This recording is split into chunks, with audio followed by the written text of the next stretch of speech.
तर मित्रांनो वाटलं नव्हतं की हे दोघं रिक्षातच लागून पडतील. कॉलेजला जाताना आजच विचारच करून घेतलेला की आज पॅन्टा घाल नाही करणार, आता पोकुल बांबू पडतील. युवराज आलेला होता तर इथं आता संदीप पाऊस पण घेऊन आलाय. एक तर छत्री पण नाही आणलेली ना, असंच वल्लावून जाणार आहे. पाऊस येत होता की आम्ही थोडा वेळ स्टेशनवर थांबलाय ना, रिक्षात बसलेले की एवढी गर्दी की सांगू नका. हे आपल्या प्रणयबाई सोबत आले BTS लवर आहे, त्याची नजर तर बघा बँड. कॉलेजला नेमका आलेलाच होता, आतमध्ये घुसला तर बघितलं तर काय एवढं पाणी की सांगू नका. इकडे तर छमछम नाचणार होता पण पब्लिक होती. इकडे तर एखाद सूर पण मारू शकतो. एका छत्रीमध्ये आम्ही तिघे आलेले तर कपडे वल्ले झाले पूर्ण. इकडे या तलावाचा आनंद घेऊन मी आला इकडे पहिल्या लेक्चरला. A few moments later. मी फक्त गोवारीला म्हटलं की माझा ID कार्ड नीट कर, तो येतो डायरेक्ट गळ्यात दाबा लागलेला माझा. नाही हो, मस्त आनंद घेतोय. त्यातून नुसता मागे नजर फिरलेली तर आपल्याकडे तर बाप्पा 10 रुपये एक छत्री लागलेली. गोवारी झोपलेला होता तर त्याच्या वॉचमध्ये लागला गेम खेळायला. तिथे बसल्या गोवारी झोपलेला, त्याचं एक चित्र काढला मस्त बॉडीवाला 6 पॅक घेऊ बघा, एक नंबर ना 77. विशालचा एक जागी नेम लावत होता, आता सांगू शकत नाही आले आणि ते काहीतरी सांगून गेले पण आपल्या पेपर ते म्हणून करू. आणि आम्ही फटाफट खाल्ला सगळ्यांनी डब्बा रिसेस मध्ये आणि निघाले घरी जायला. मित्रांनो आता आम्ही आलेले होते, हे दोघांचे ID कार्ड घेतलेत.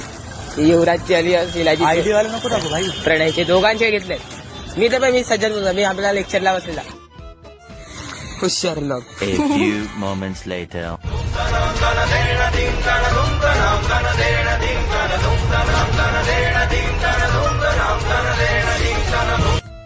आले हे दोघं आणि हे लोकांनी आणली काहीतरी चिठ्ठी. म्हटलं की BMS मध्ये जायचं.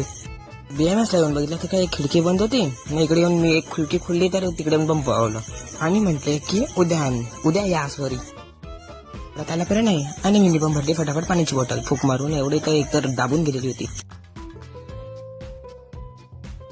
आता तर बॉटल पण बोलताय की प्लीज लाईक करून जावा.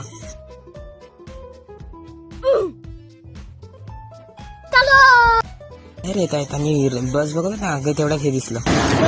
सो गाईज आता मी घरी जात होता की तेवढ्या तुम्ही बघू शकता 10 भाऊ भेटला आपल्याला रस्त्यात. जास्त काय नाही, जास्त सीन पण कॅप्चर झाला नाही, बघू शकता तुम्ही.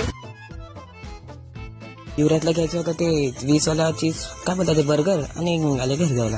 आपल्या इथे बोर्डिंगाकडे पोचलेलंच होतं की बघितलं तर काय नवरात्रीचं इकडे मंडप बांधून झालेलं होतं. तरी तयारी केली आणि काढली गाडी आणि मी निघाला भाजी घ्यायला. भाजीच्या दुकानात गर्दी नव्हती पण थोडासा टाइम लागला. आपलं आता ते पित्त चालू आहे त्यामुळे मग आपल्या जी ऑफ होतं त्यांचं जेवण ठेवायचं होतं. मग मच्छी वगैरे घेऊन आजीने आले घरी. आणि मित्रांनो आपल्याला लवकरात लवकर फॉलो करा आणि आपला बारकी गँग